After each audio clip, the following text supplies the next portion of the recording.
Të nderuar qytetarë dhe media, për fat të keq kemi ardhur përsëri në vendin e njëjtë të kërkojmë drejtësinë, e cila nuk po vjen. Kaluan vite, por askush nuk u dënua. A duhet të ndodhë tragjedia në Koçan që të bindeni se ky sistem ka dështuar? Po ky sistemi i njëjtë vrau 14 familjarët tonë në spitalin modular.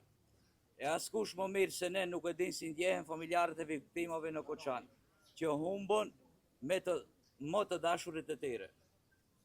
Ato u dogjën kurse neve vazhdon të na djeg shpirti çdo ditë se bindemi që të gjitha këto tragjedi nuk janë rastësi.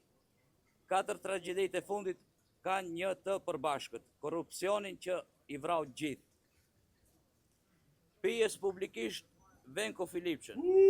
Sa kushton jeta e vllaut dhe babait tim?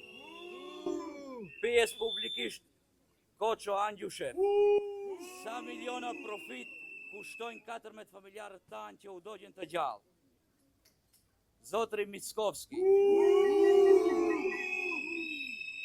Ju dolet dhe premtuat që rastin do të fillonin nga fillimi për gjitha rastet që janë djegur.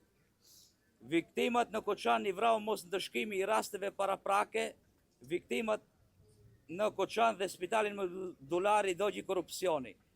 Mirë po të rasti jonë askush nuk u dënua. 0 paraburgime, 0 dënime.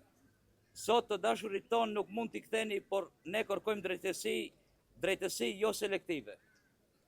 A ka dështim dhe turp më të madh për një shtet që aspiron vlera perëndimore kurse sistemin e ka të qelbur gjithandej?